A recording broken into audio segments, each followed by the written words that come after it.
In the quiet village of St. Mary Mead, a priceless orchid vanishes from Ashfield Botanical Gardens, shattering the peace.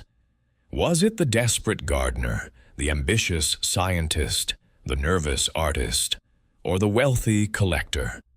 Miss Marple, with her sharp eyes and gentle wit, unravels a web of greed and secrets, where a single flower reveals the darkest desires.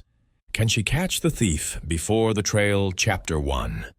The Missing Orchid. The late summer sun cast a golden glow over the village of St. Mary Mead, its light filtering through the roses that climbed the trellis of Miss Jane Marple's cottage. She sat in her garden, a delicate china teacup balanced in her hand, her knitting needles resting on a wicker table beside a half-finished scarf.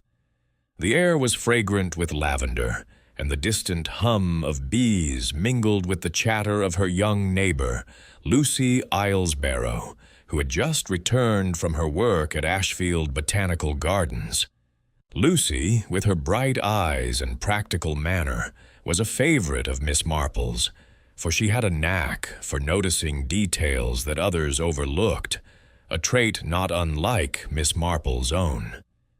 "Miss Marple, you'll never believe what's happened," Lucy said, her voice tinged with both excitement and dismay as she settled onto the garden bench. "The Orchis rarissima, that marvelous orchid everyone's been talking about, it's gone, stolen, right out of its case in the night." Miss Marple's pale blue eyes, sharp despite her age, flickered with interest. She set her teacup down gently, her mind already sifting through the implications. "Stolen, you say? Dear me, that is most distressing. Tell me everything, Lucy, from the beginning." Lucy leaned forward, her hands clasped tightly. "It was the centerpiece of the flower show, you know? The one Ashfield's been advertising for weeks. The orchid's so rare they say it only blooms once every 7 years, and its petals are like nothing else, violet with flecks of gold, almost glowing under the glass house lights. People came from miles away just to see it. Mr. Grubb, the head gardener, was beside himself with pride. But this morning, when he opened the glass house, the case was smashed, and the orchid was gone. Nothing left but a bit of soil scattered on the floor." Miss Marple's lips pursed slightly, a faint gesture that belied the quick workings of her mind. "A bit of soil, you say? And the case was glass, I presume? How curious. Was it locked, this case?" "Oh, yes," Lucy replied. "Mr. Grubb keeps the keys himself, and the glass house is locked every night. The police were there this morning. Inspector Craddock, you know him, poking about, but they didn't find much. Just the broken glass and that soil. The whole village is talking about it. Some say it's vandals, others think it's someone after the orchid's value. It's worth a fortune, apparently." Miss Marple's needles clicked softly as she picked up her knitting, her hands moving with the automatic grace of long habit. "A fortune, indeed," she murmured. "And who, pray, was in the gardens yesterday? Anyone of note?" Lucy frowned, thinking. "Well, there was Dr. Evelyn Hart, the botanist. She's been studying the orchid for weeks, always scribbling in her notebook. She's a bit standoffish, if you ask me, but brilliant. Then there was Mrs. Wentworth, a visitor who's been sketching flowers for the show. She's a nervous sort, always clutching her sketchbook. And Mr. Poole was there too, that collector from London with his grand estate. He's got a greenhouse full of rare plants, or so I've heard. Oh, and Mr. Grubb, of course, bustling about as usual." Miss Marple nodded, her expression serene but her mind alert. She knew the ways of St. Mary Mead, how its quiet lanes and tidy gardens hid secrets as tangled as the ivy on her cottage walls. She recalled a time, years ago, when a silver teapot vanished from the vicarage, and how the village had buzzed with theories until she, with her quiet observations, had traced it to a maid's jealous suitor. This orchid business, she sensed, was no mere act of vandalism. There was purpose behind it, and purpose, in her experience, always left traces. "Did you notice anything unusual, Lucy?" Miss Marple asked, her tone mild. "Anything at all, however small?" Lucy hesitated, then shook her head. "Not really, though. Well, Mrs. Wentworth was there awfully late last night, sketching by the glass house. I saw her as I was leaving. And Dr. Hart's been asking odd questions about the orchid's care, like how often it's watered and who has access. But that's her job, isn't it?" "Perhaps," Miss Marple said, her eyes drifting to the roses. "People do ask questions for all sorts of reasons, my dear. Sometimes to learn, sometimes to conceal." She paused, her needles pausing too. "And Mr. Poole? Did he seem particularly interested in the orchid?" Lucy shrugged. "He was charming, as always. Asked Mr. Grubb all about it, how it was grown, where it came from. But he's a collector, so that's normal, isn't it?" Miss Marple smiled faintly. "Normal is such a deceptive word, Lucy. In my experience, it's the normal things that hide the most surprises." She set her knitting aside and rose, brushing a stray leaf from her skirt. "I think I shall take a stroll to the gardens tomorrow. Fresh air is so good for one's thoughts, don't you think?" Lucy grinned, knowing better than to underestimate the old lady's strolls. As she left, Miss Marple returned to her chair, her gaze lingering on the horizon. The Orchis rarissima was more than a flower, she mused. It was a magnet for greed, ambition, or perhaps something deeper. And in St. Mary Mead, where every face was familiar, she knew that secrets, like rare orchids, had a way of blooming in the least expected places. Chapter 2. The Scene of the Crime. The morning after Lucy's visit, Miss Jane Marple rose early, her movements as precise as the ticking of the grandfather clock in her hall. She chose a sensible tweed skirt and a lavender cardigan, her straw hat adorned with a single sprig of heather, a nod to practicality with just a touch of charm. Her knitting bag, ever present, hung from her arm as she set out for Ashfield Botanical Gardens, a short walk from her cottage in St. Mary Mead. The village was already stirring with gossip about the stolen Orchis rarissima, and Miss Marple's keen ears caught snatches of conversation from passers-by, theories of roving thieves, jealous rivals, or even, as one excitable shopkeeper suggested, a ghostly curse tied to the orchid's exotic origins. She smiled faintly at such fancies, her mind fixed on facts and the subtle threads of human behavior that so often wove the truth. The gardens, nestled at the edge of the village, were a marvel of order and beauty. Neatly trimmed hedges framed beds of roses and dahlias, while glass houses gleamed under the morning sun, their panes reflecting the sky like polished mirrors. Miss Marple approached the main glass house, where the theft had occurred, and found it cordoned off with a makeshift rope barrier. A young constable, new to St. Mary Mead and visibly eager, stood guard, his notebook clutched tightly. Miss Marple recognized him as Constable Reed, a lad with more enthusiasm than experience, and offered him a gentle smile. "Good morning, Constable," she said, her voice soft but clear. "I do hope I'm not intruding. I've come to see the gardens. Such a pity about the orchid, isn't it?" Constable Reed, flustered by her kindly demeanor, nodded. "Morning, Miss Marple. It's a right mess, this is. Inspector Craddock's inside, taking a look. No one's to go in, I'm afraid, not even the gardeners, until he's done." "Of course. "I wouldn't dream of interfering," Miss Marple replied, her eyes twinkling with a disarming innocence. "But might I just peek from the doorway? I've heard so much about this orchid, and I'm terribly curious about where it was kept." The constable hesitated, then relented, stepping aside just enough for her to peer into the glass house. Miss Marple adjusted her spectacles and surveyed the scene with the quiet intensity of one, accustomed to noticing what others missed. The glass house was a humid sanctuary, its air thick with the scent of earth and greenery. Palms and ferns arched overhead, their fronds casting dappled shadows on the stone floor.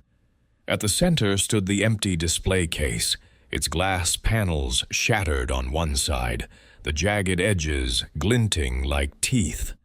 A faint scattering of dark soil lay around it, trailing toward the floor in a pattern that suggested a hurried departure.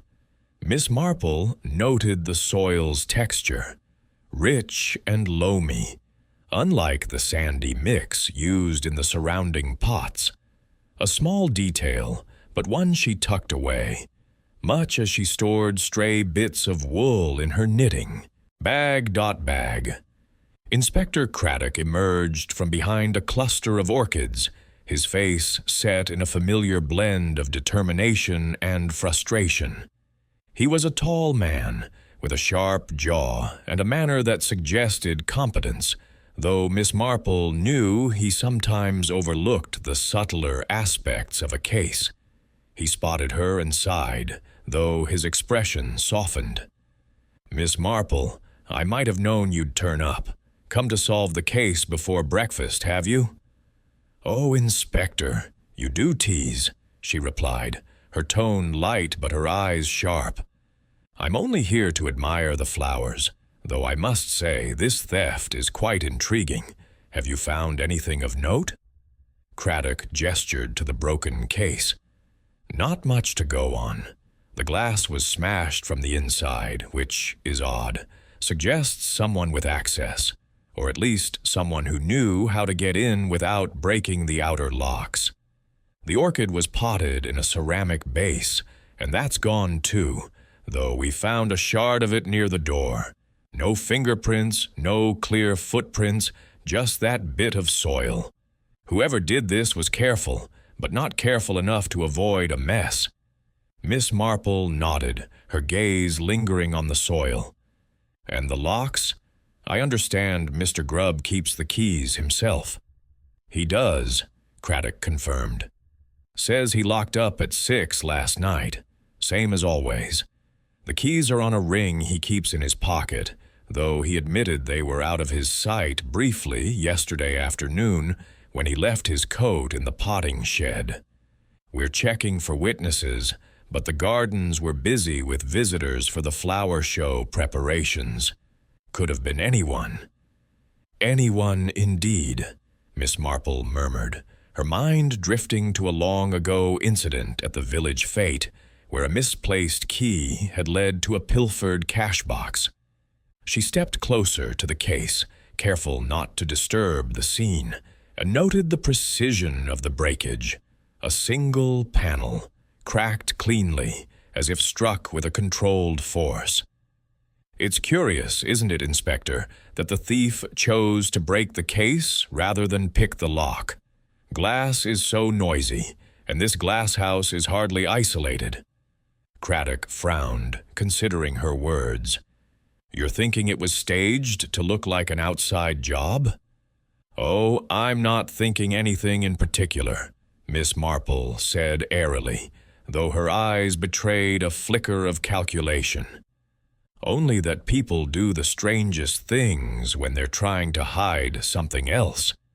She turned her attention to the glass house's occupants, both human and botanical.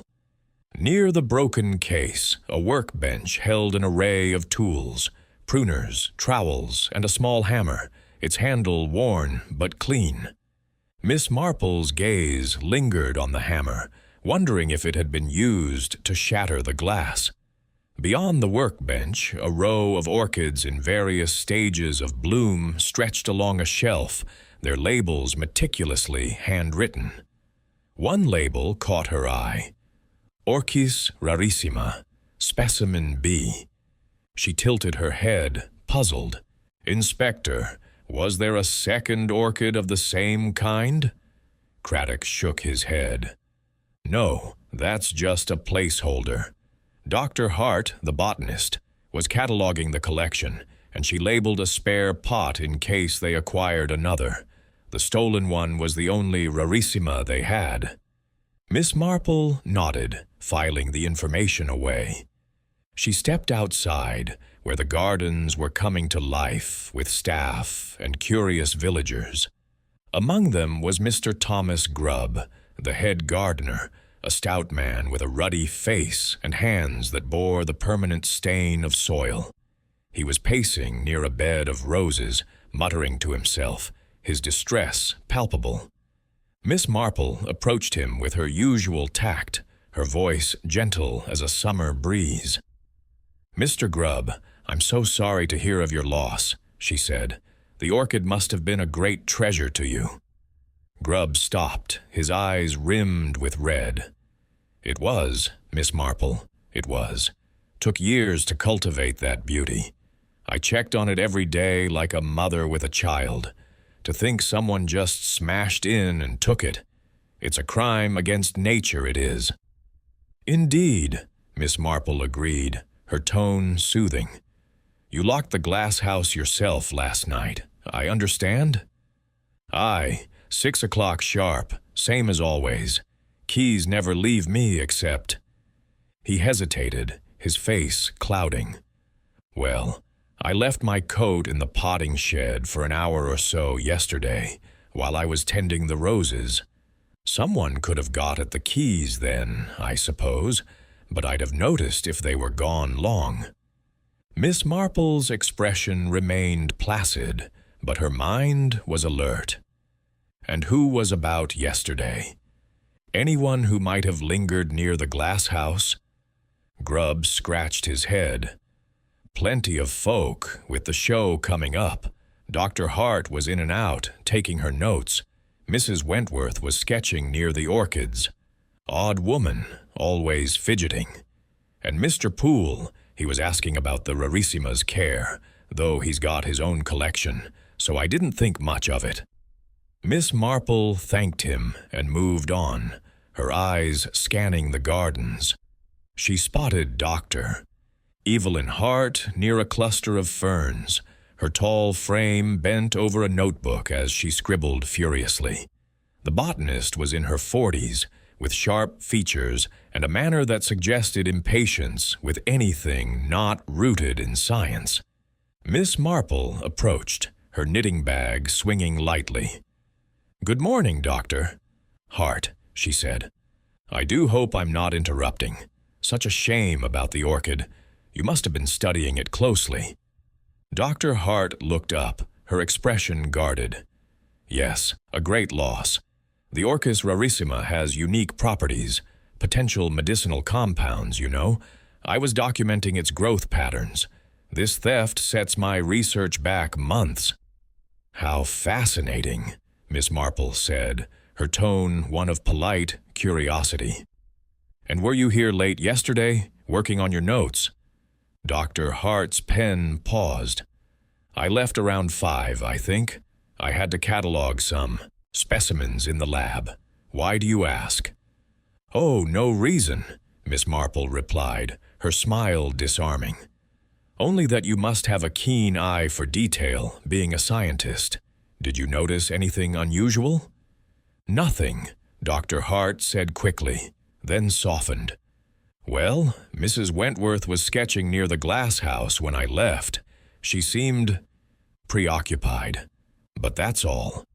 Miss Marple nodded, her mind noting the scientist's haste. She recalled a chemist in St. Mary Mead who had been similarly brisk when questioned about missing laudanum, only to be found selling it illicitly. Dr. Hart's detachment, she thought, might hide more than scholarly frustration. Next, Miss Marple sought out Mrs. Clara Wentworth, who was seated on a bench, her sketchbook open to a half-finished drawing of a lily. The woman was in her 30s, with a nervous air and fingers that fidgeted with her pencil. Her dress, though elegant, was slightly askew, as if she'd dressed in a hurry. Miss Marple sat beside her, her knitting needles clicking softly. "Mrs. Wentworth, your sketches are lovely," she said. "You must have been quite taken with the orchids." Mrs. Wentworth flushed, closing her sketchbook. "Oh, thank you. Miss Marple, is it?" "Yes, I was sketching the rarissima yesterday. It was so beautiful, like a painting come to life. I can't believe it's gone." "You were here late, I hear," Miss Marple said, her tone conversational. "It must be peaceful, sketching in the evening light?" Mrs. Wentworth's hands trembled slightly. "Yes, I lost track of time. I was near the glass house until nearly 6. I saw nothing, though, just the flowers and the shadows." Miss Marple's eyes flicked to Mrs. Wentworth's sleeve, where a faint smudge of violet pollen clung to the fabric. "How curious," she said, pointing delicately. "Is that paint, my dear? It looks almost like pollen." Mrs. Wentworth glanced at her sleeve, her face paling. "Oh, that? Yes, paint, I suppose. I was mixing colors yesterday. Clumsy of me." Miss Marple smiled, letting the matter drop, but her mind was busy. She recalled a nervous young woman in her village who had lied about a stolen necklace, her guilt betrayed by a similar flush. Pollen, she thought, was not so easily mistaken for paint. As she wandered the gardens, Miss Marple's thoughts turned to Mr. Reginald Poole, the collector, who was absent today. She had heard of his estate, a grand affair with a greenhouse rivaling Ashfield's. His interest in the orchid, as reported by Grubb, was notable, and Miss Marple wondered if his charm concealed a deeper motive. She recalled a gentleman in St. Mary Mead who had collected rare coins, his obsession leading him to less than honest means of acquisition. The gardens grew busier as villagers arrived, drawn by curiosity.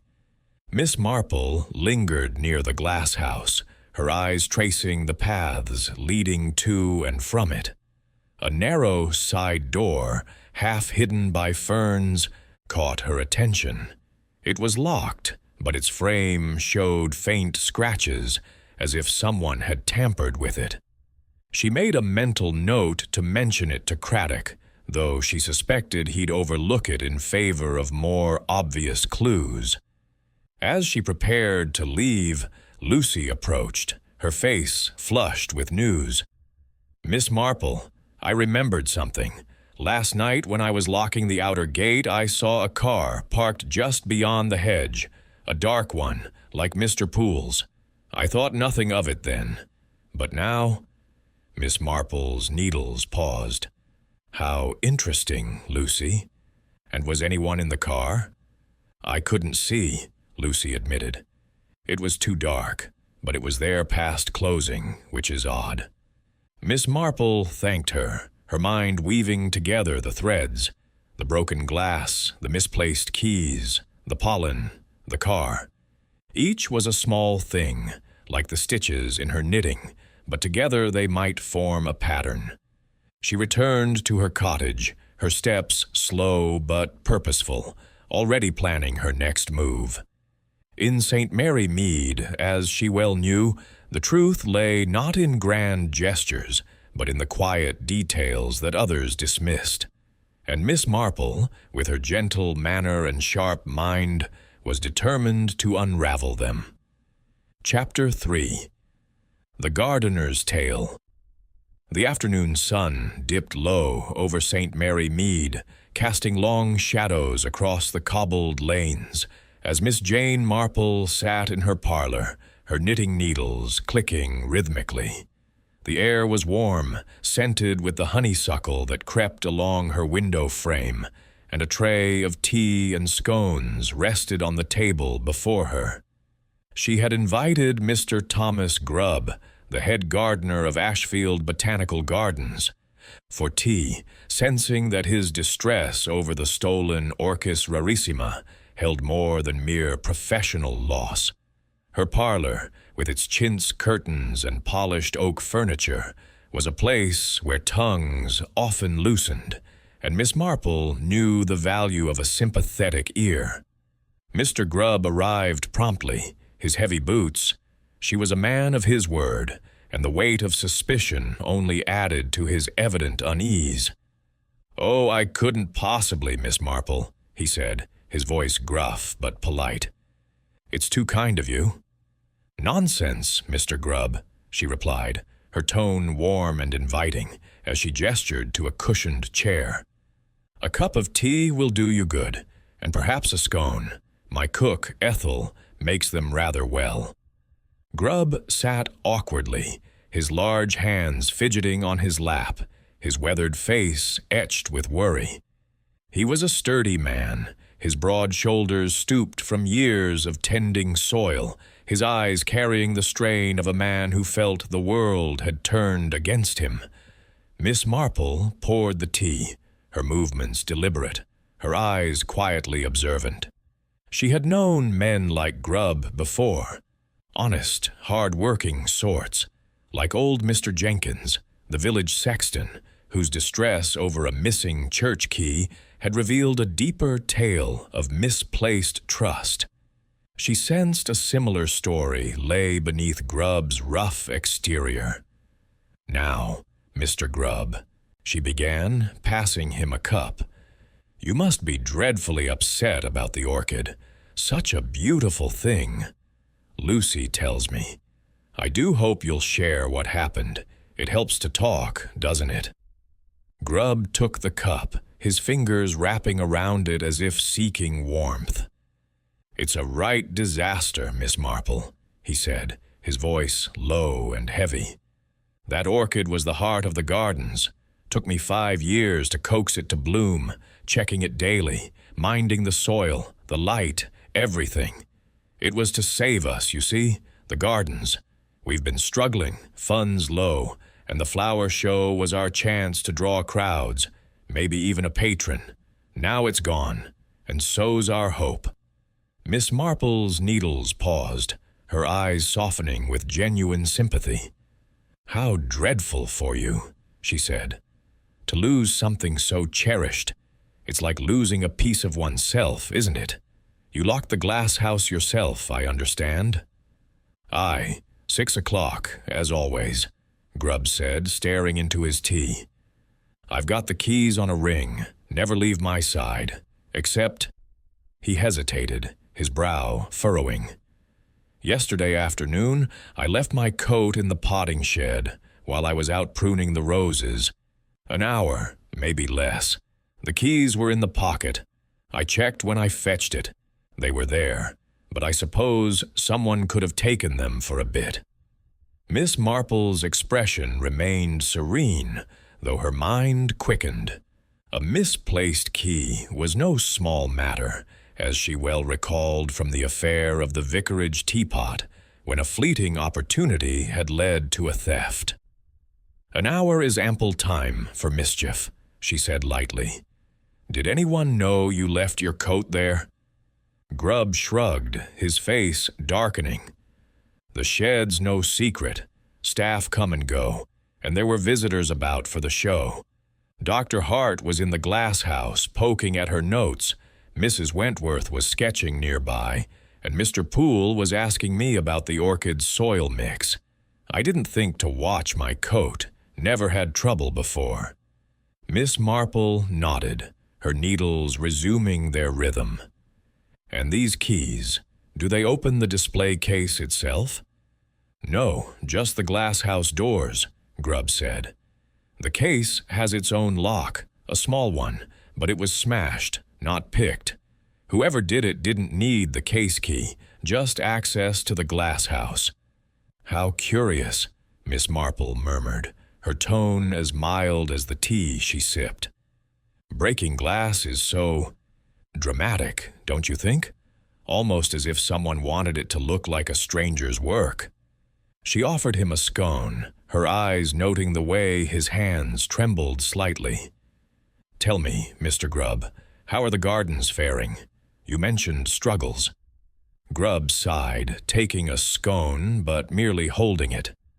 "Badly, Miss Marple. The estate's old, maintenance costs a fortune, and visitors are fewer each year. The Orchid was our draw. People came from London to see it. Without it, we might not afford next season's seeds, let alone repairs. I've put my life into those gardens, if they close." His voice broke, and he looked away, his jaw tight. Miss Marple's heart stirred with pity, though her mind remained sharp. She thought of a gardener she'd known in her youth, whose desperation to save his nursery had led him to sell prized roses to a rival. Grubb's distress seemed genuine, but desperation, she knew, could push a man to strange acts. "You've done wonders with the gardens," she said gently. "Anyone can see your devotion. Were there others who shared your care for the Orchid?" "Doctor." "Heart, I suppose," Grubb said, his tone grudging. "She was always fussing over it, saying it could be worth a mint for medicine. Mr. Poole, too. He's got a collection that'd make your head spin, and he was keen to know every detail about our rarissima. Mrs. Wentworth, she just drew it, far as I know. None of them loved it like I did." Miss Marple smiled, her eyes drifting to the window. "Love for a thing can take many forms," she said, almost to herself. "Some cherish beauty, others knowledge, others possession." She recalled a collector in St. Mary Mead, a quiet man whose love for rare stamps had led him to pilfer from a neighbor's album. Did anyone else have access to the glass house after hours? Grubb shook his head. "Only me and the curator, Mr. Langley, but he's been in London all week. The night staff lock the outer gates, but the glass house is my domain. I checked it last and it was secure." Miss Marple sipped her tea, her mind weaving the details. The keys, left unattended, the smashed case, a noisy choice, Grubb's financial woes. She noted his calloused hands, free of any trace of pollen or glass, and the earnestness in his eyes. Yet she knew that honesty could mask opportunity, just as a well-tended garden could hide weeds beneath its blooms. As Grubb finished his tea and rose to leave, thanking her gruffly for her kindness, Miss Marple offered a parting thought. "You've been most helpful, Mr. Grubb. It's remarkable how small things, a key, a moment, can change everything. Do take care." He nodded, unaware of the weight of her words, and left. Miss Marple returned to her knitting, her needles clicking like a metronome. The gardener's tale was one of loss and loyalty, but she knew that loyalty could falter under pressure. In St. Mary Mead, as in her garden, the truth often lay buried, waiting for a patient hand to unearth it. Chapter 4. The Scientist's Motive. The soft glow of late afternoon filtered through the lace curtains of Miss Jane Marple's cottage, casting delicate patterns across the parlor floor. She sat in her favorite armchair, a cup of Earl Grey cooling on the side table, her knitting a soft tangle of wool in her lap.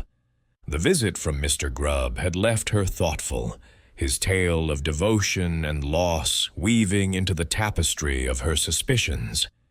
Yet her mind now turned to Dr. Evelyn Hart, the botanist whose cool demeanor and cryptic notes had piqued her curiosity. Miss Marple knew that science, like any passion, could mask motives as tangled as the roots of the stolen Orchis rarissima. She resolved to call on Dr.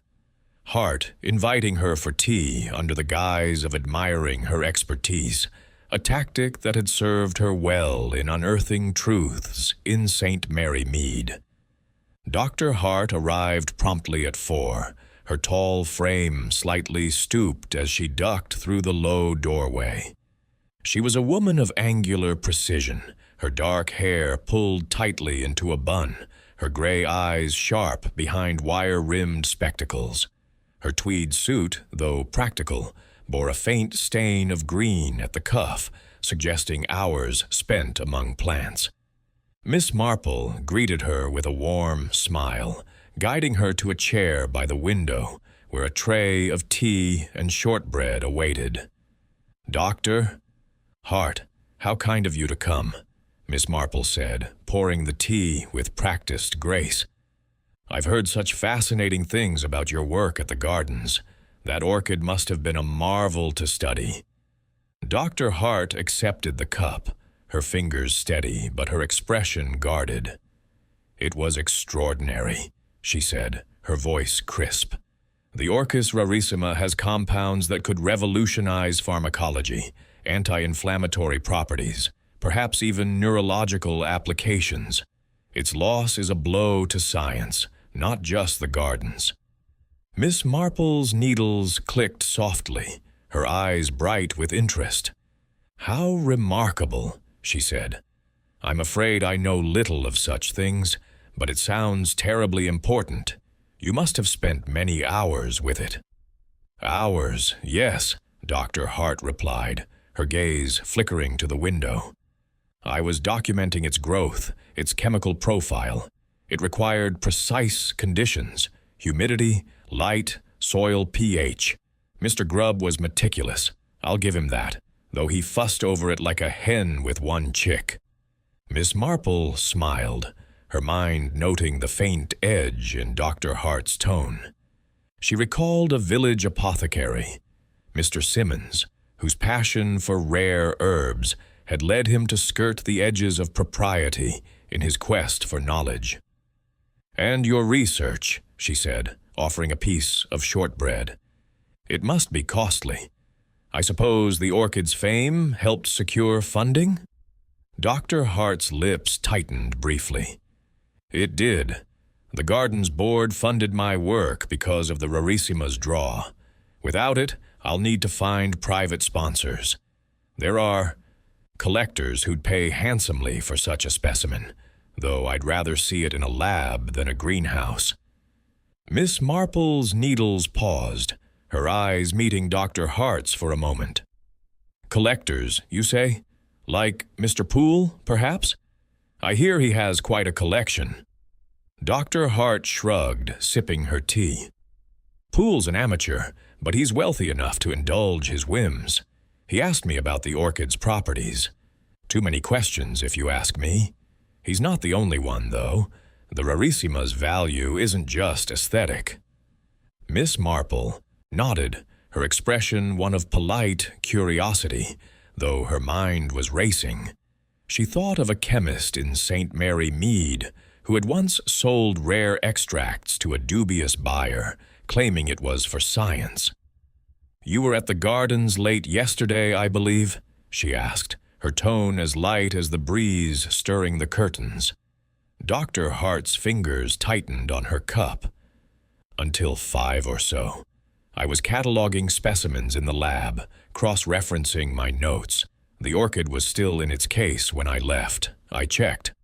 "How diligent," Miss Marple said, her smile unwavering. "And did you notice anyone lingering? Mrs. Wentworth, perhaps, with her sketching?"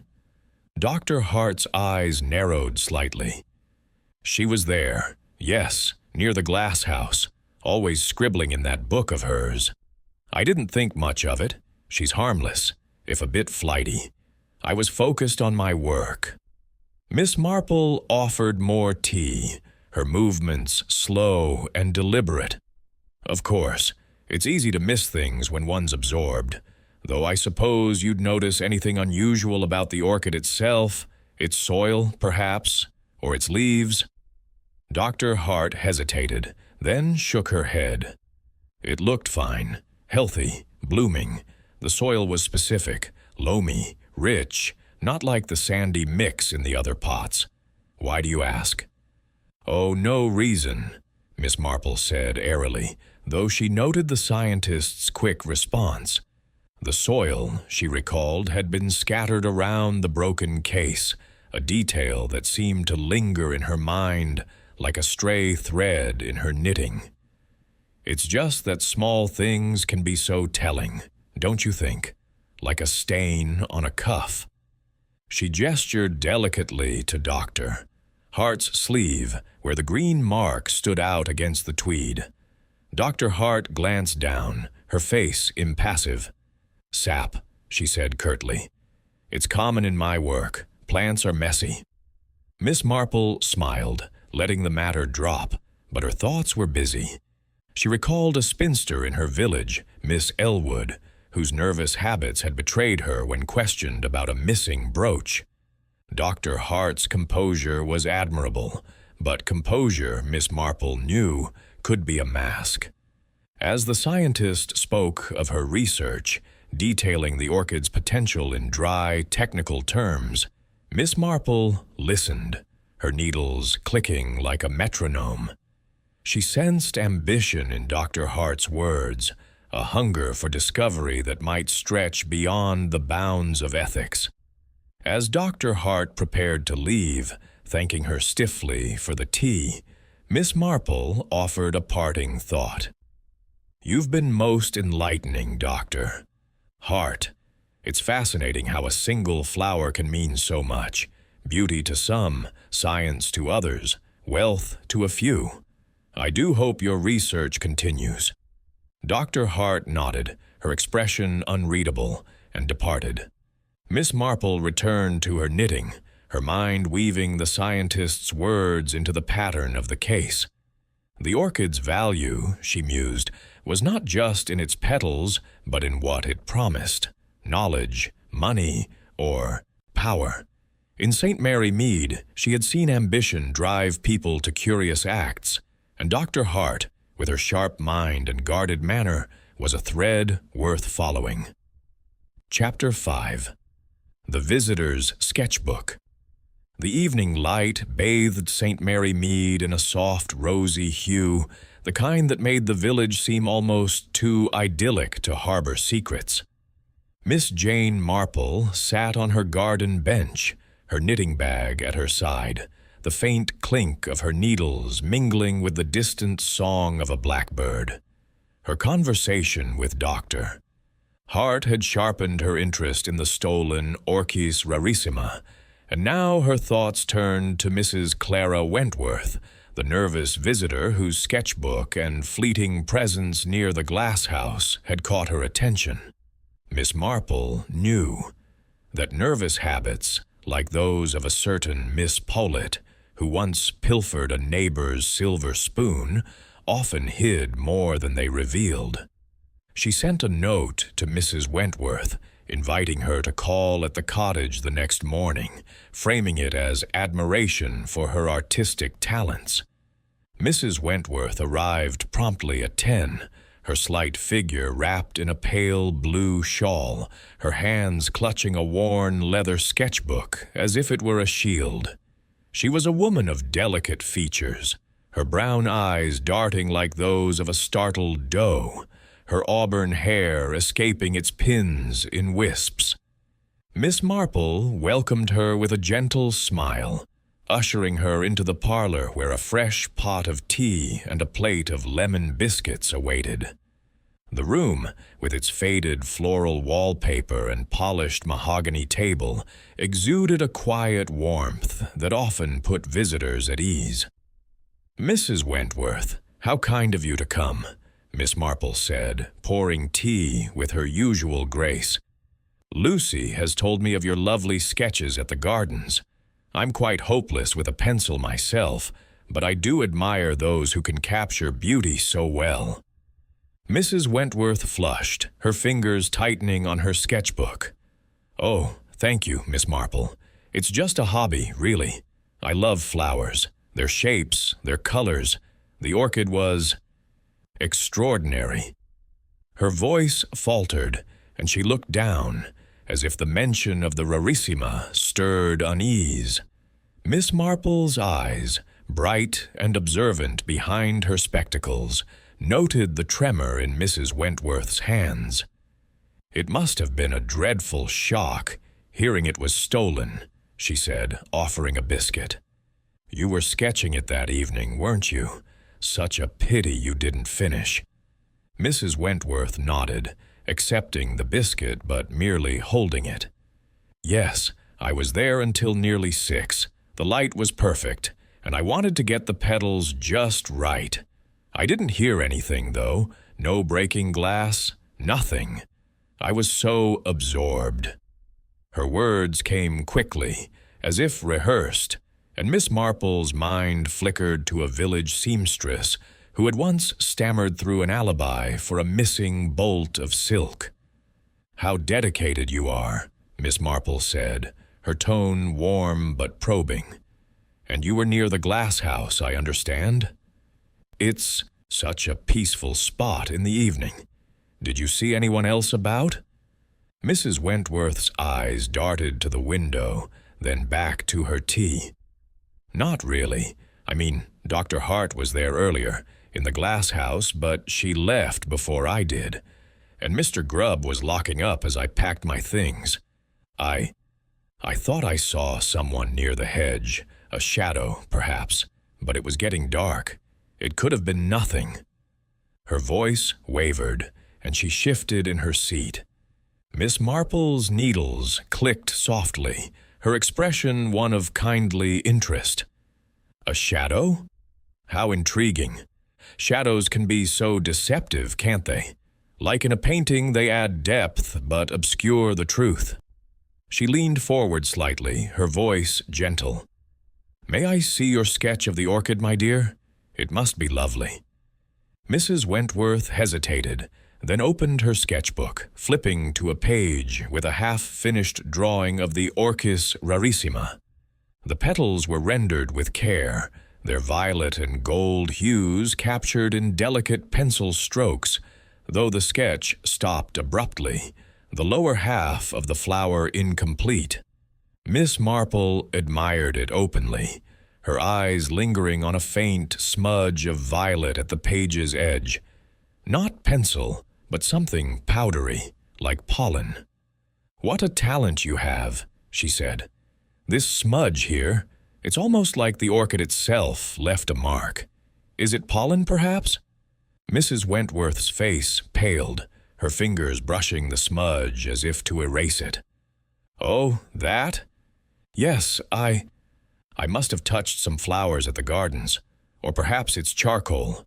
I'm so clumsy with my materials."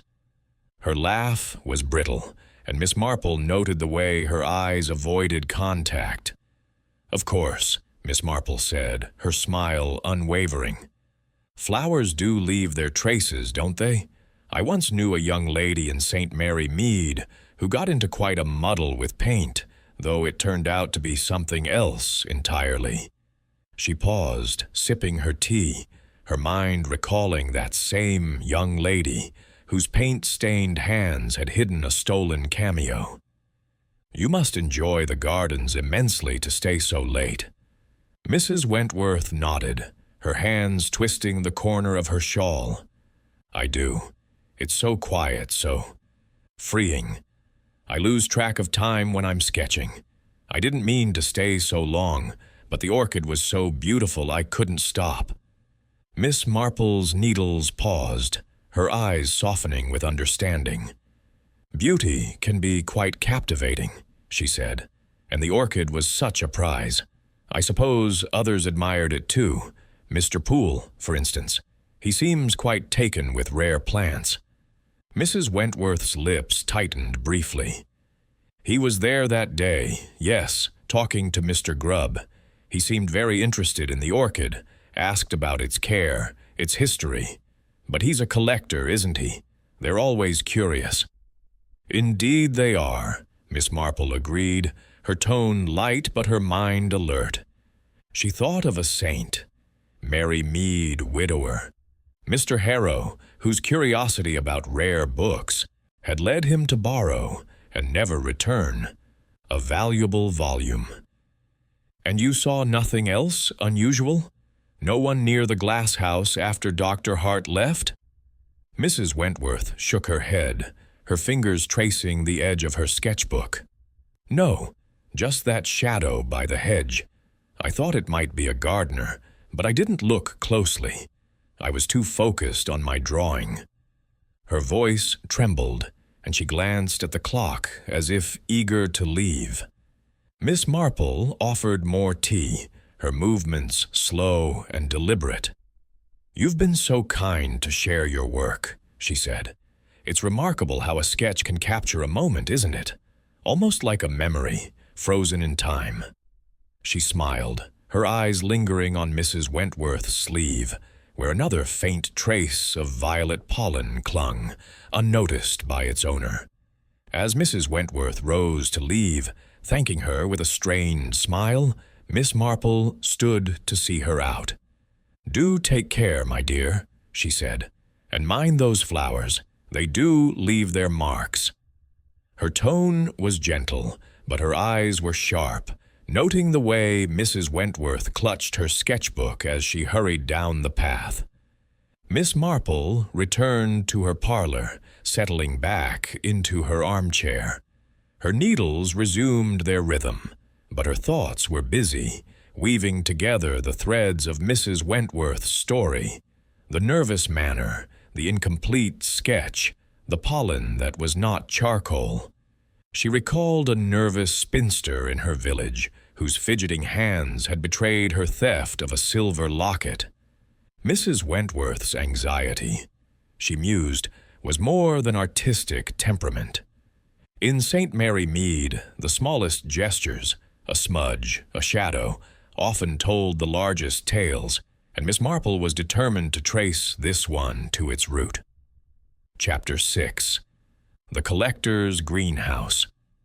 The morning mist hung low over St. Mary Mead, softening the outlines of the village's thatched roofs and stone walls. Miss Jane Marple, wrapped in a woolen shawl against the early chill, set out for the grand estate of Mr. Reginald Poole, the collector whose name had surfaced repeatedly in her inquiries about the stolen Orchis rarissima. Her steps were slow but purposeful, her knitting bag slung over her arm, its contents a comforting weight. She had arranged to visit under the pretext of admiring his renowned greenhouse, a request few collectors could resist. Miss Marple knew that pride, like that of a certain Mr. Baxter, who once boasted of his rare coins only to reveal his guilt, often opened doors to the truth. Poole's estate, a sprawling Georgian manor 2 miles from the village, stood amid manicured lawns and ancient oaks. The greenhouse, a gleaming structure of glass and iron, rose like a jewel against the misty backdrop. Miss Marple was met at the gate by a butler, a stiff man with a face as unreadable as a closed book, who led her to the greenhouse where Mr. Poole awaited. He was a man in his 50s, impeccably dressed in a tailored suit, his silver hair swept back, his smile polished but not entirely warm. His eyes, sharp and assessing, betrayed a mind accustomed to acquisition. "Miss Marple, a pleasure," he said, extending a hand with the ease of a man used to charming his way through society. "I'm delighted you've come to see my collection. Few in St. Mary Mead appreciate the art of horticulture as I do." "Oh, I'm no expert, Mr. Poole," Miss Marple replied, her tone humble, but her eyes alert. "But I've heard such tales of your greenhouse. I couldn't resist a peek, especially after the sad business at Ashfield." Poole's smile tightened briefly, but he gestured toward the greenhouse door. "A tragedy, that theft. Come, let me show you my little paradise." The greenhouse was a marvel, its humid air thick with the scent of earth and exotic blooms. Orchids of every hue lined the shelves, their petals unfurling like delicate secrets. Ferns arched overhead, and a small fountain bubbled in one corner, its sound a soothing counterpoint to the faint creak of glass under the morning breeze. Miss Marple's eyes darted about, noting the meticulous order. Each plant labeled, each pot pristine, the tools gleaming on a nearby workbench. Yet her attention was drawn to an empty ceramic pot, its label reading Orchis rarissima, tucked discreetly behind a cluster of bromeliads.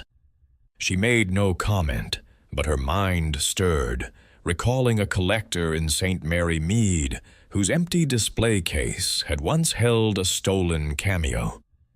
"Your collection is breathtaking," she said, her voice filled with genuine admiration. "You must spend hours here, tending these beauties."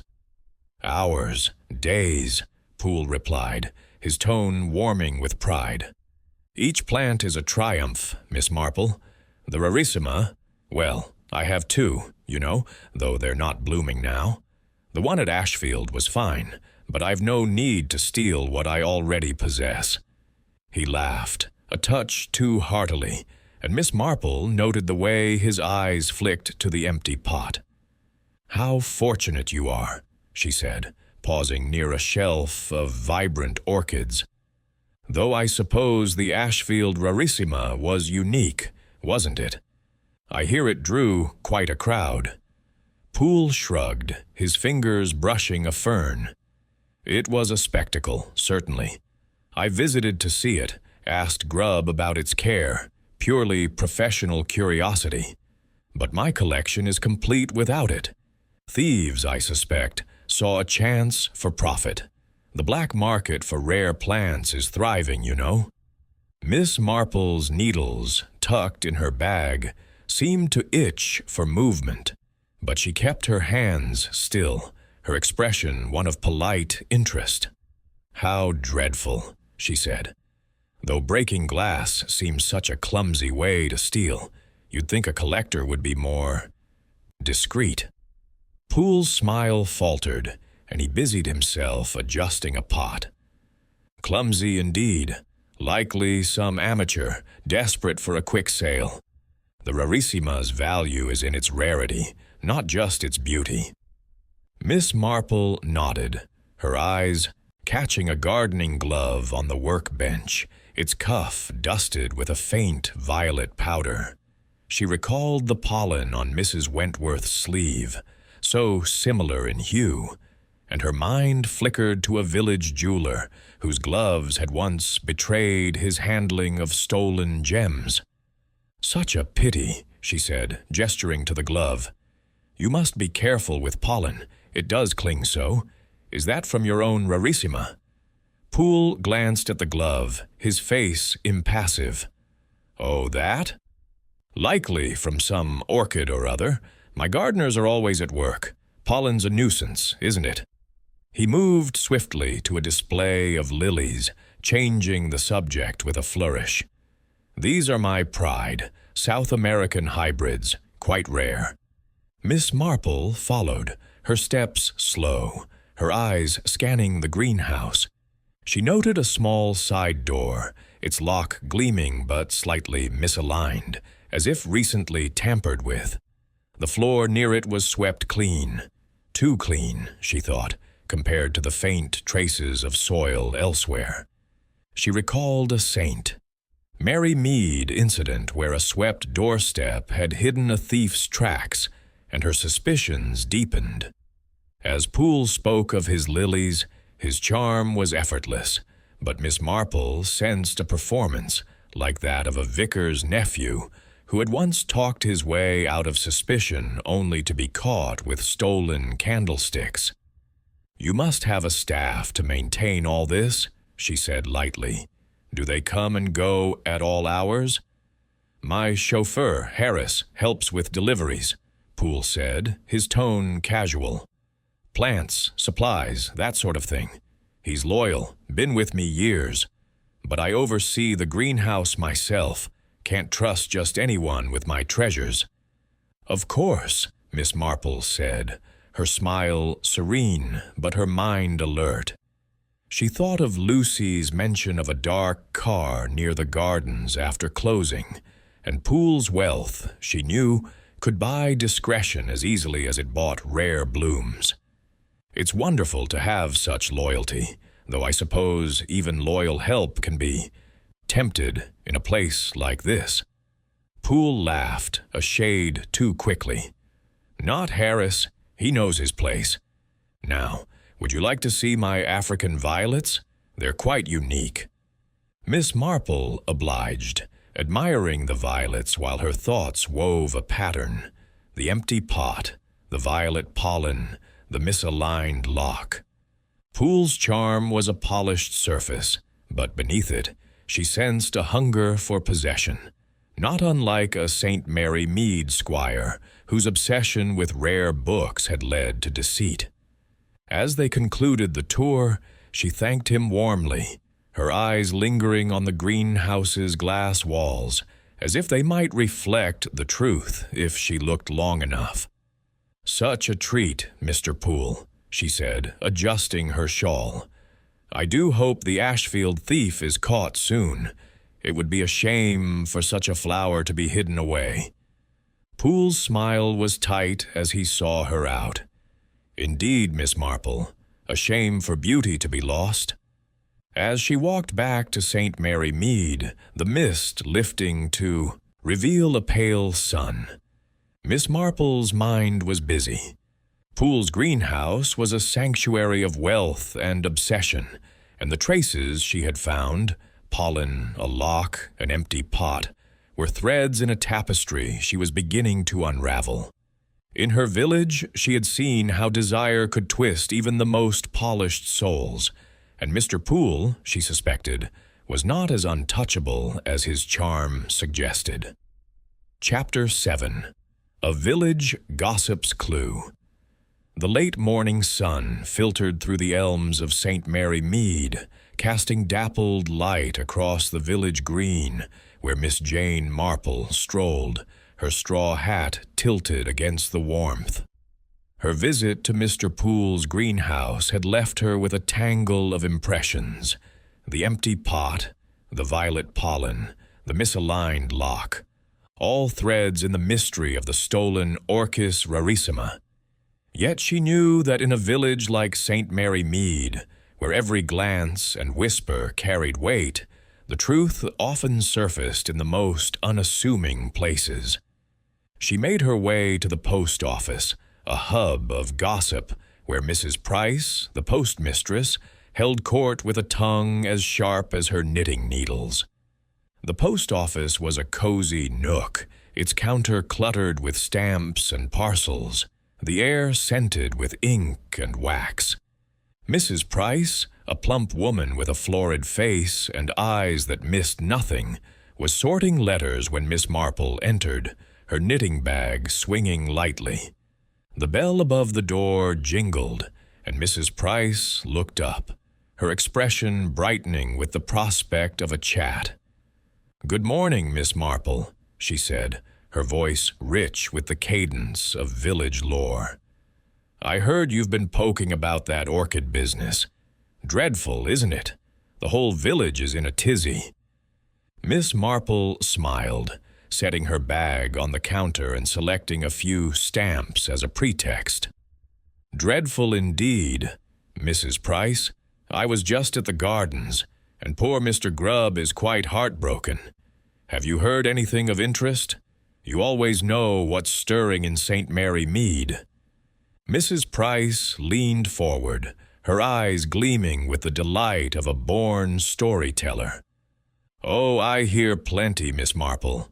Just yesterday Mrs. Baker was in, saying she saw a strange car near the gardens after dark.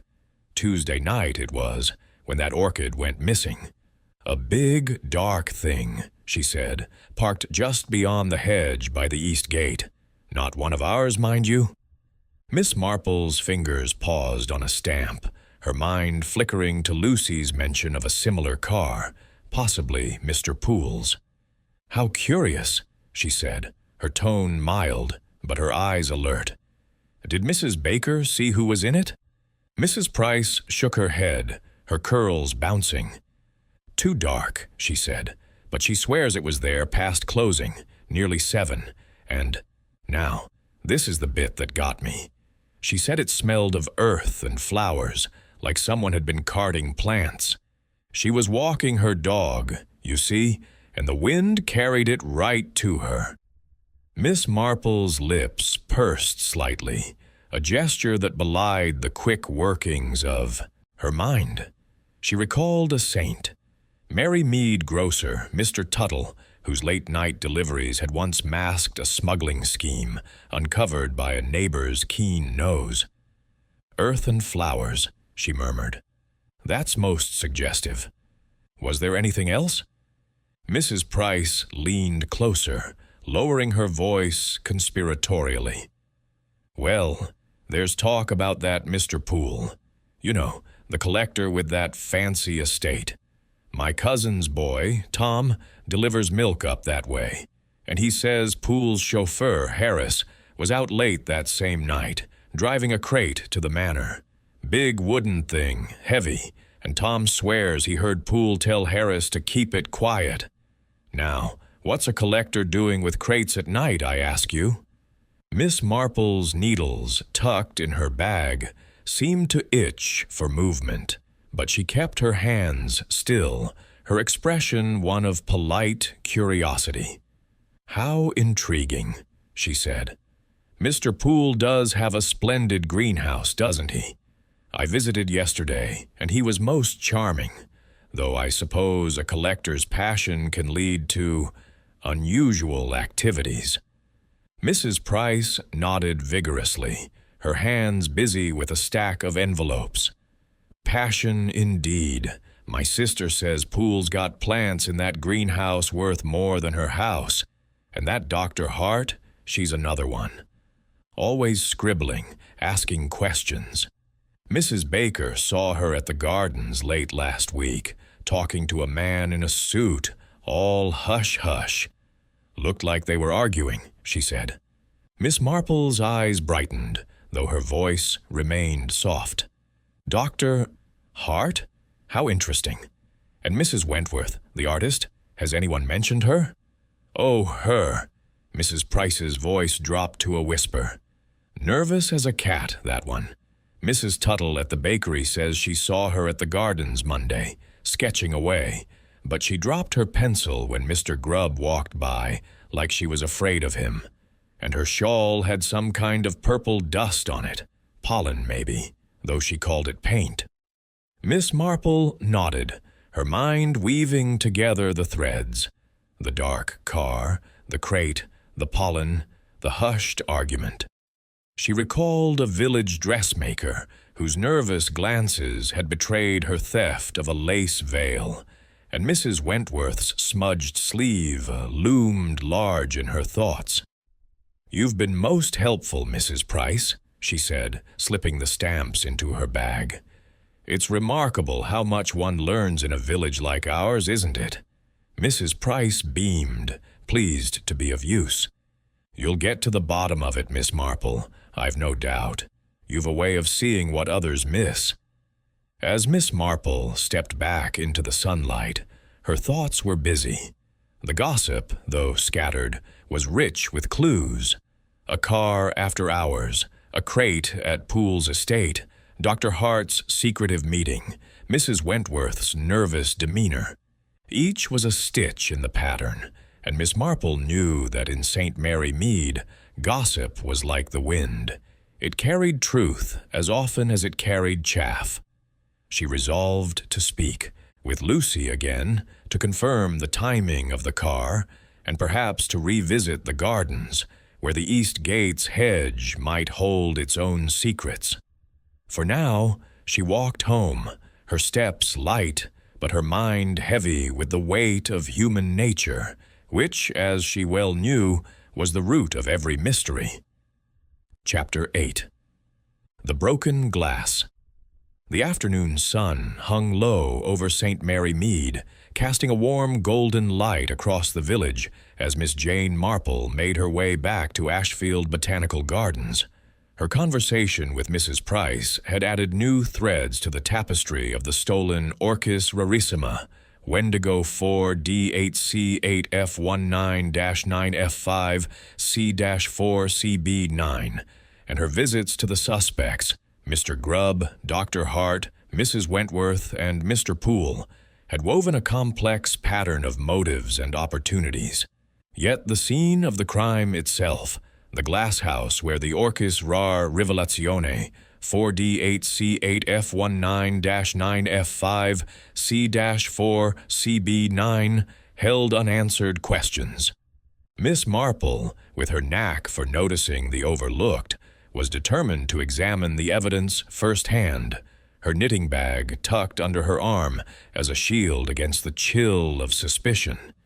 The gardens were quieter now, the initial flurry of police and curious villagers, system. Villagers having subsided, though the air remained thick with speculation about the theft. The glass house, a humid sanctuary of exotic blooms, stood cordoned off by a rope barrier, but Miss Marple, with the permission of the curator, Mr. Langley, was allowed to approach the broken display case. Inspector Craddock was absent hunting for clues, and Miss Marple's sharp eyes scanned the scene with the precision of a village gossip sifting through rumors. The shattered case of the Orchis rarissima was a stark contrast to the orderly rows of begonias and ferns surrounding it. The glass, broken from the inside, suggested a calculated act rather than a random smash and grab. Miss Marple noted the jagged edges of the glass, the faint trail of loamy, system, soil leading toward the side door, and a small shard of the orchid's ceramic pot near the main entrance. She bent down, pretending to adjust her shawl, and examined the soil closely. It was rich, dark, unlike a sandy mix used elsewhere in the glass house, a detail that aligned with Mr. Grubb's description of the orchid's specialized growing medium. Her fingers brushed against the edge of the broken case, and she noticed a faint smudge of violet pollen on her glove, though she dismissed it as incidental. The lock on the case was intact, confirming Grubb's claim that it hadn't been picked, and the absence of fingerprints suggested a careful perpetrator.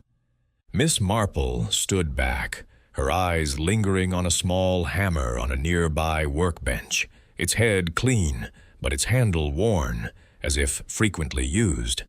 She recalled a village carpenter, Mr. Dobbs, whose tools had betrayed his theft of a silver snuff-box by their well-worn grips. The side door of the glass house, half hidden by a cluster of ferns, caught her attention again, its scratches more, pronounced in the daylight, suggesting tampering. She made a mental note to mention this to Inspector Craddock, though she suspected he'd focus on more obvious clues. As Miss Marple circled the glass house, she spotted Lucy E. Old 0CUC4DHC8F9 9F5C4CB9T, her practical assistant, tidying a nearby bed of roses. "Lucy, dear," Miss Marple said, her voice soft but firm.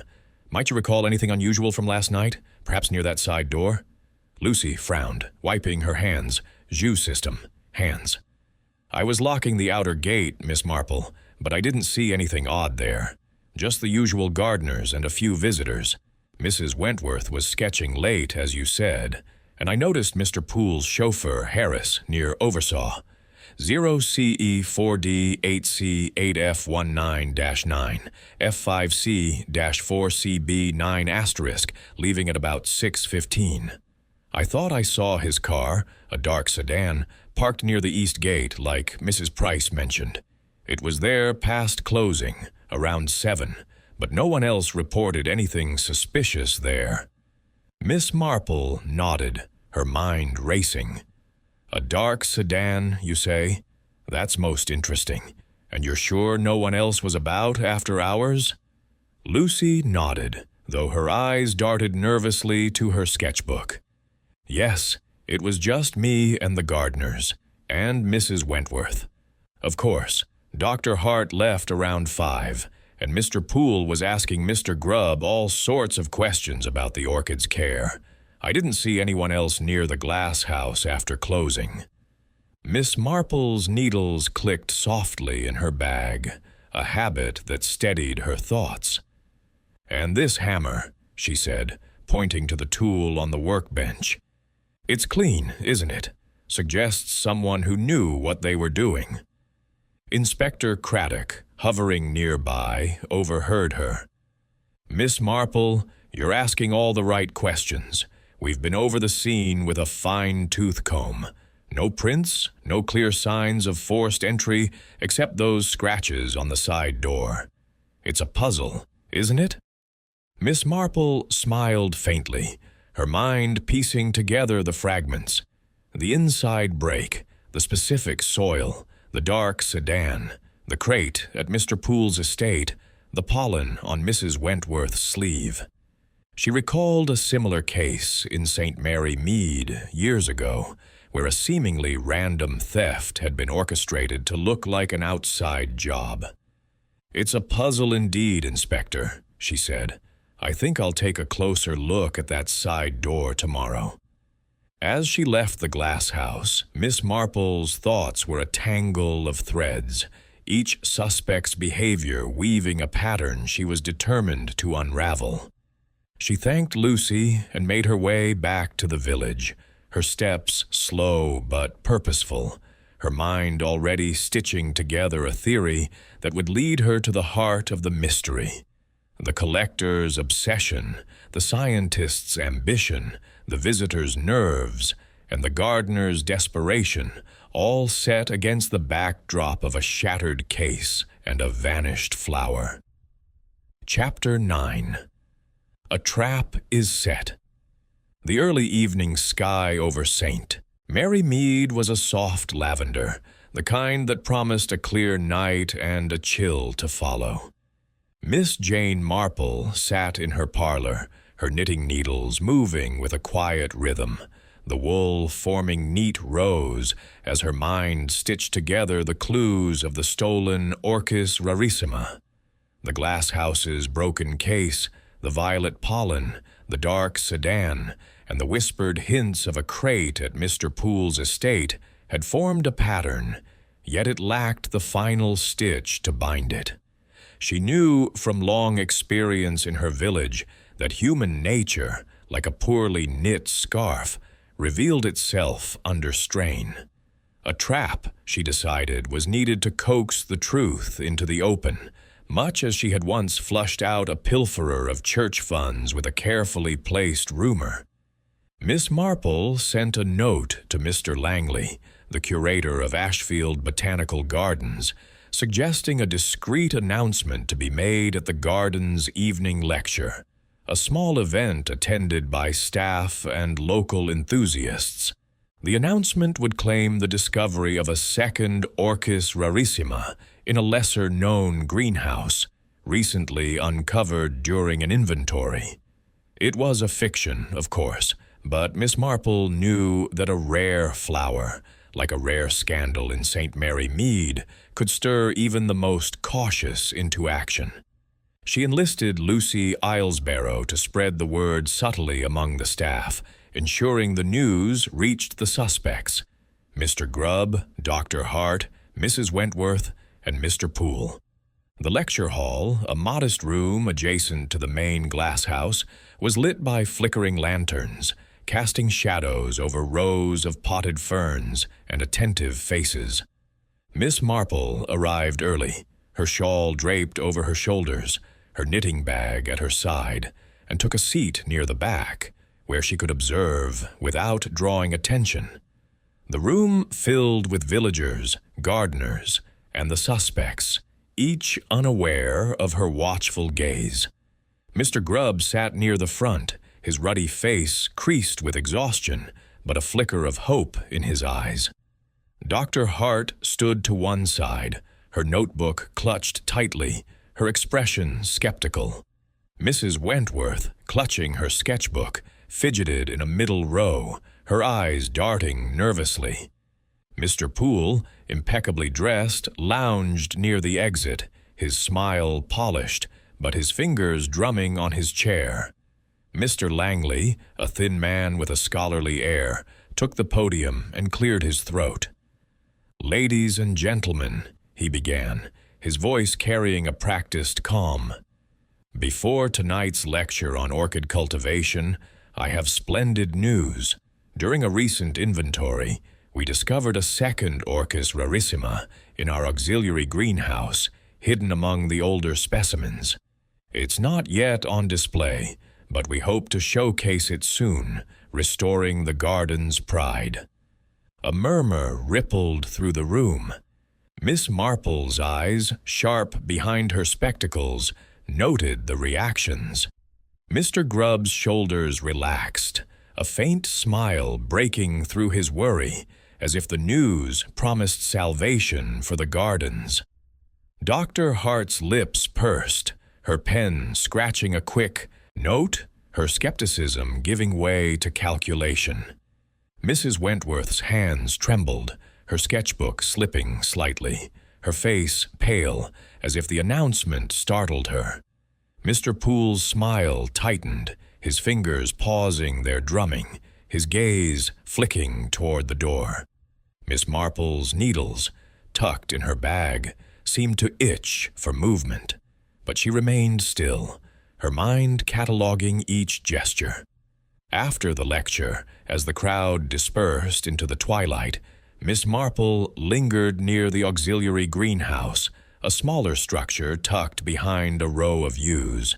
She had persuaded Lucy to join her under the guise of admiring the moonlit gardens, but their true purpose was to watch. The greenhouse was dark, its glass panes reflecting the faint glow of lanterns from the main path. Miss Marple positioned herself behind a cluster of shrubs, her shawl blending into the shadows, Lucy at her side, her practical nature tempered by excitement. "Miss Marple, do you really think someone will come?" Lucy whispered, her eyes scanning the path. "People are predictable, my dear," Miss Marple replied softly, her voice barely audible. "When something they desire is at stake, they act, often without thinking, like Mrs. Harrow in our village, who couldn't resist checking a rumored cache of silver after a tea party whisper." They waited, the night air growing cooler, the silence broken only by the rustle of leaves and the distant hoot of an owl. Then a faint crunch of gravel sounded from the path. Miss Marple's hand tightened on Lucy's arm, signaling silence. A figure emerged, moving stealthily toward the greenhouse, gloved hands fumbling with the lock on the door. The moonlight caught the outline of a man, broad-shouldered and cautious. Harris, Mr. Poole's chauffeur, his face half hidden by a cap. He carried a small spade, its blade glinting as he worked at the lock with a tool, the scratches from earlier attempts now explained. Miss Marple's heart quickened, but her expression remained serene. She recalled a saint, Mary Mead Poacher, caught by a similar trap when baited with a false report of game. Harris, she suspected, was acting on orders, drawn by the lure of a second orchid. Lucy's breath caught, but Miss Marple's gentle pressure kept her still as they watched Harris slip inside, his movements swift but not silent, the door creaking faintly. They waited a moment longer, then Miss Marple whispered, "Now, Lucy, fetch Constable Reed." "Quietly, dear." Lucy nodded and slipped away, her steps muffled by the grass. Miss Marple remained, her eyes fixed on the greenhouse, where a faint light flickered. Harris's torch, no doubt, searching for the non-existent orchid. She thought of the violet pollen in Poole's greenhouse, the crate seen by Mrs. Price's cousin, and the dark sedan by the east gate. The pattern was nearly complete, but she needed Harris's actions to confirm it. Minutes later, Lucy returned with Constable Reed, his young face eager but nervous. Miss Marple stepped forward, her voice calm but firm. "Constable, you'll find Mr. Poole's chauffeur inside, tampering with the greenhouse. I suggest you apprehend him quietly. He may have much to tell us."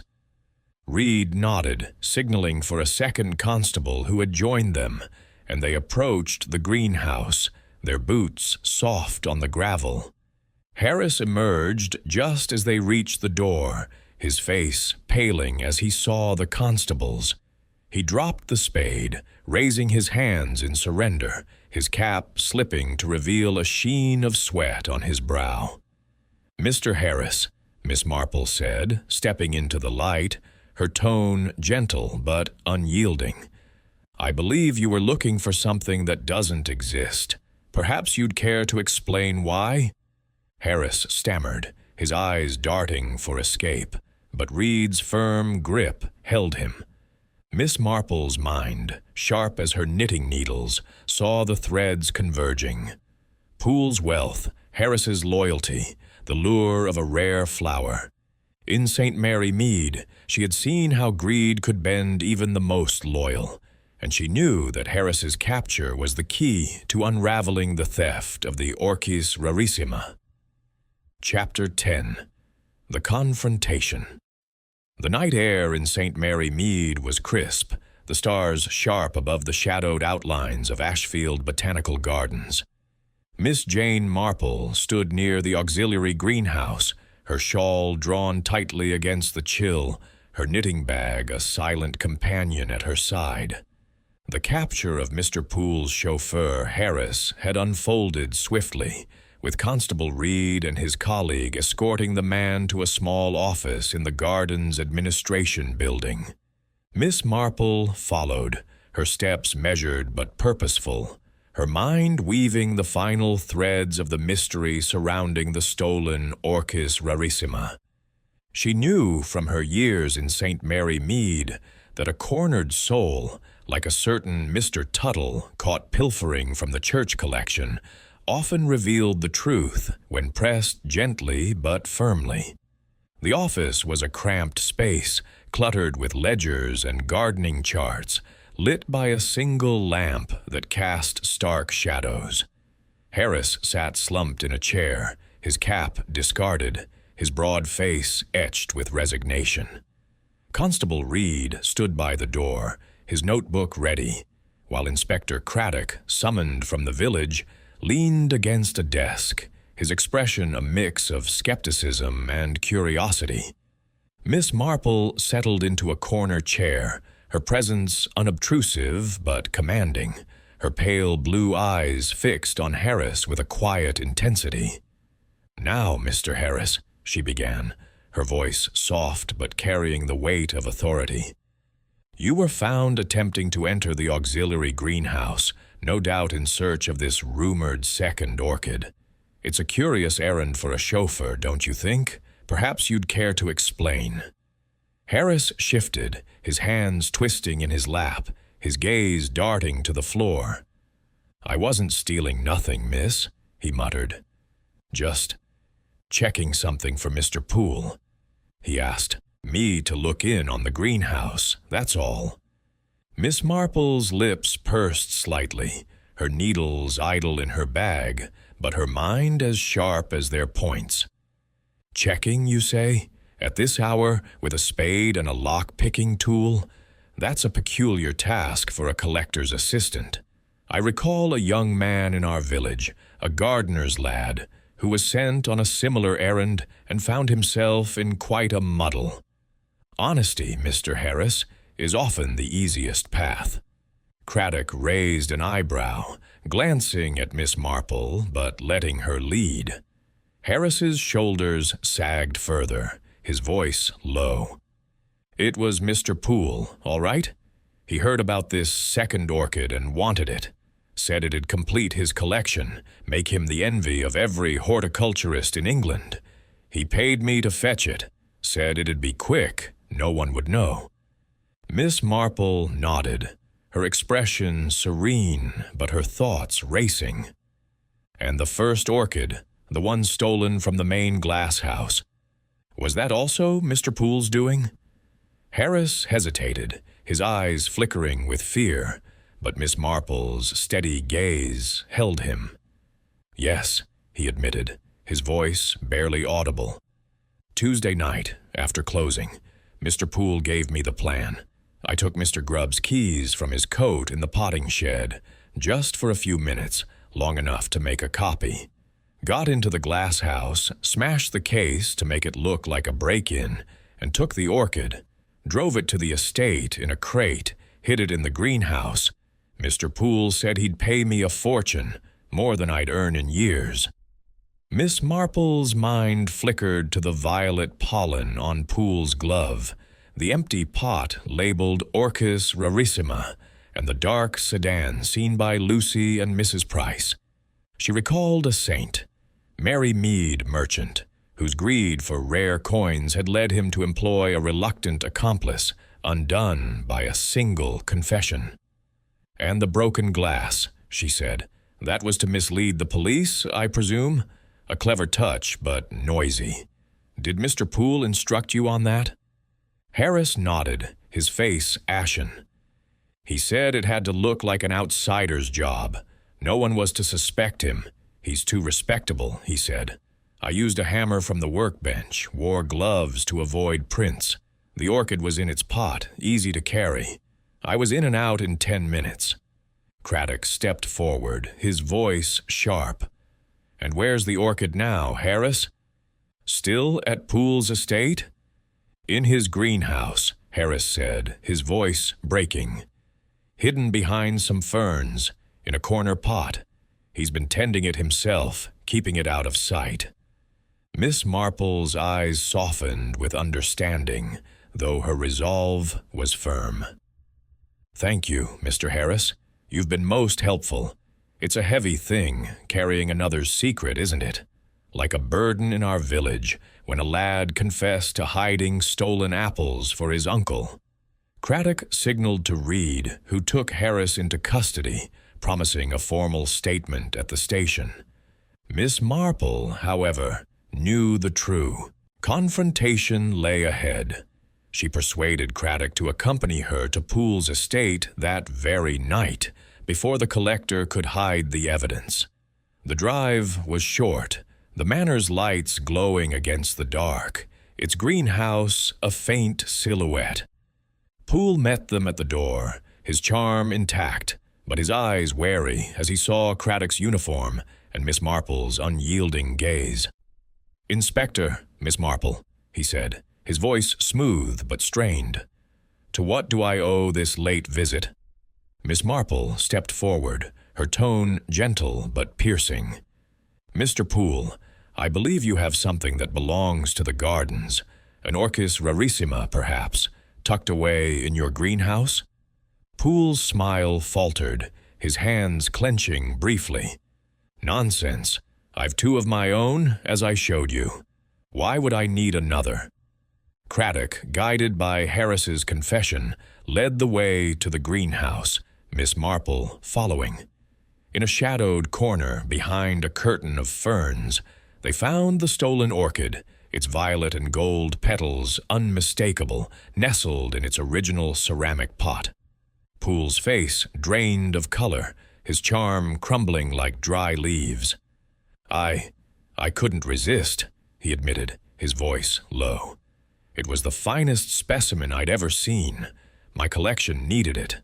I meant no harm, just to keep it safe, to cherish it." Miss Marple's eyes held a trace of pity, but her voice was firm. "Cherishing beauty, Mr. Poole, does not justify theft.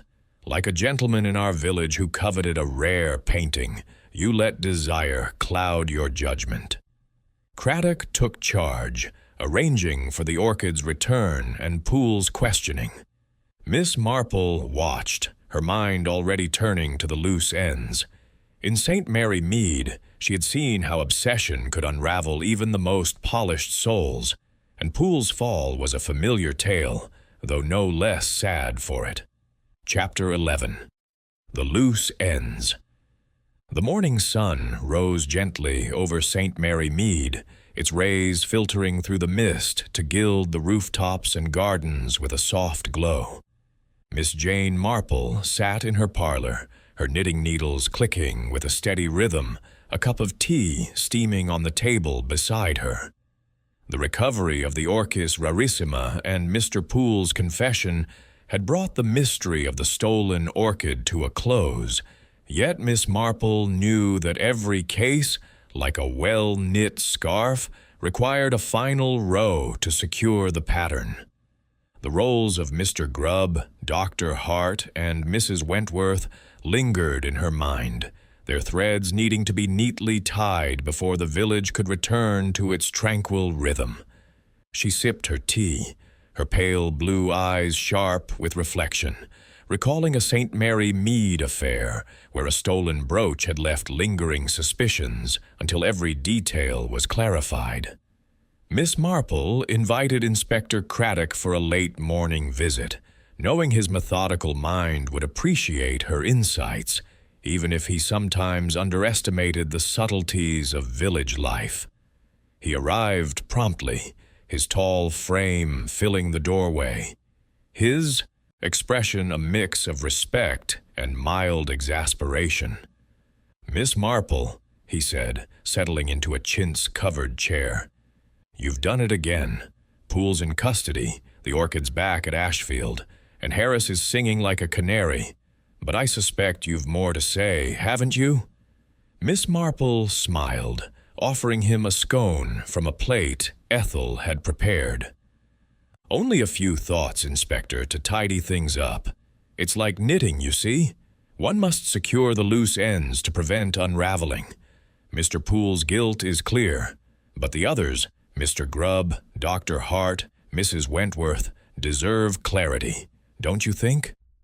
Craddock nodded, his notebook open, though he knew Miss Marple's explanations often outstripped his own deductions. "Go on, then. What's your take on them?"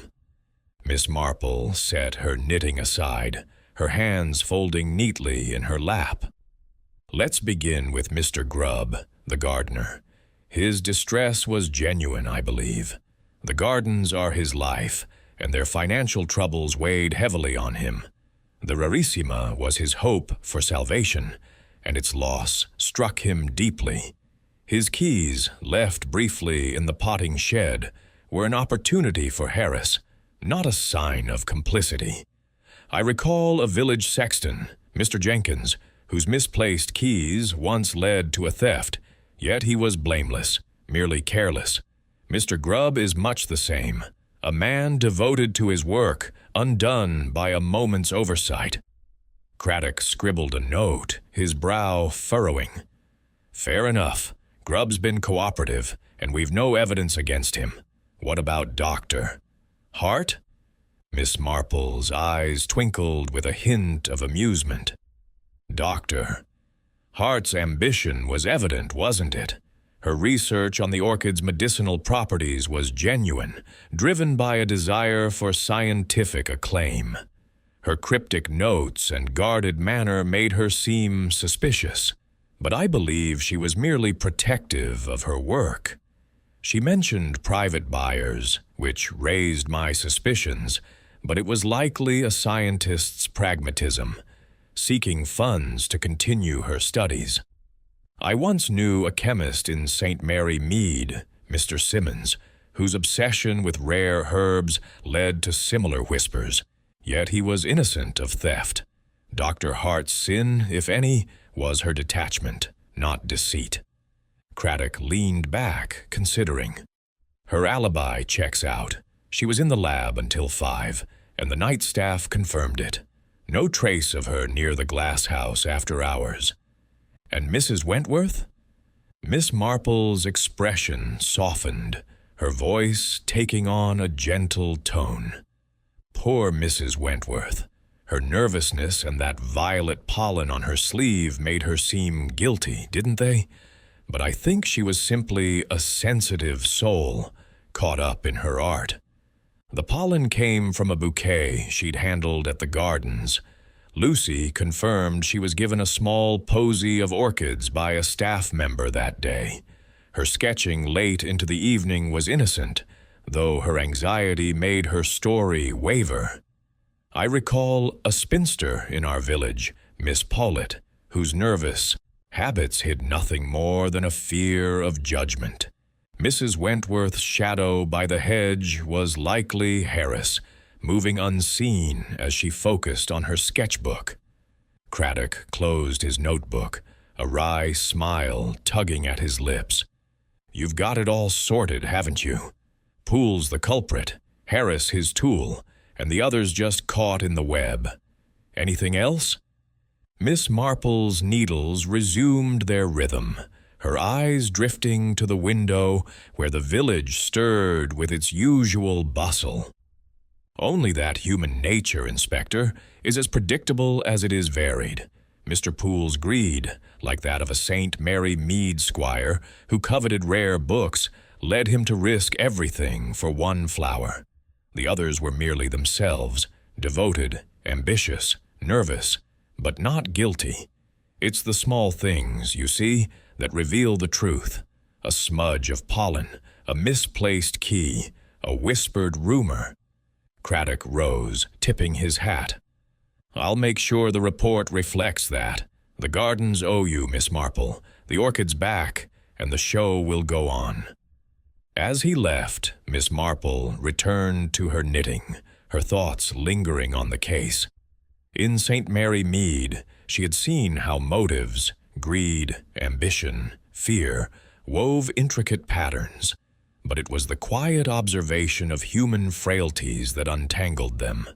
The Orchis rarissima was safe, Poole faced justice, and the village could breathe again, its secrets laid bare by an old lady with a knack for noticing what others overlooked.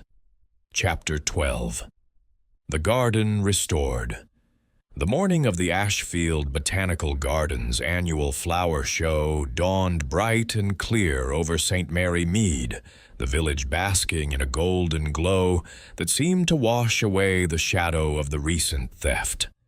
Miss Jane Marple sat in her garden, her knitting needles clicking softly, a delicate shawl taking shape in her hands. The Orchis rarissima had been returned to its rightful place, its violet and gold petals once again the centerpiece of the glass house display. The village buzzed with relief and excitement, but Miss Marple, ever content to remain in the background, declined the curator's invitation to take a bow at the show's opening. She preferred her garden, where the roses nodded in the breeze and the truth, like her knitting, could be contemplated in peace. The show was a triumph, drawing crowds from beyond St. Mary Mead, their murmurs of admiration echoing through the gardens. Miss Marple had heard from Lucy Islesbarrow, who stopped by with a basket of fresh scones, that Mr. Grubb was beaming, his pride restored as visitors marveled at the orchid. The garden's financial woes, though not erased, were eased by the renewed interest, and whispers of a potential patron circulated among the staff. Miss Marple smiled, her thoughts drifting to a village fete years ago, where a recovered silver tray had saved the church's roof fund. Small victories, she knew, could ripple through a community. Her parlor was quiet, save for the ticking of the grandfather clock and the occasional chirp of a sparrow outside. She sipped her tea, reflecting on the case's resolution. Mr. Poole's arrest had stirred the village, his polished charm no match for the evidence of his greed. Harris, his chauffeur, had provided a full statement, confirming the theft's details: the copied key, the staged break-in, the hidden orchid. Dr. Hart had returned to her research, her ambitions tempered, but her work secure. Mrs. Wentworth, relieved of suspicion, continued her sketching, her nervous hands steadier now. Mr. Grubb, exonerated, tended his plants with renewed vigor, his devotion unshaken. Miss Marple's needles paused as she considered the human frailties that had driven the affair. She recalled a saint, Mary Mead collector, Mr. Harrow, whose obsession with rare stamps had led to a similar fall, undone by a single careless moment. Greed, ambition, fear. These were the threads that wove every mystery, and Miss Marple's quiet observation, like the careful stitching of her shawl, had unraveled them. The Orchis rarissima was more than a flower. It was a mirror reflecting the desires of those who coveted it. As the sun climbed higher, Miss Marple glanced at her garden, where the roses bloomed in orderly rows, their beauty a reminder of nature's resilience. The village had settled back into its rhythm, its secrets laid bare, and its harmony restored. She picked up her needles, her fingers moving with the ease of long habit, and smiled. In St. Mary Mead, as in her garden, the truth always bloomed for those who watched closely, and Miss Marple, with her gentle manner and piercing insight, was content to be its quiet gardener.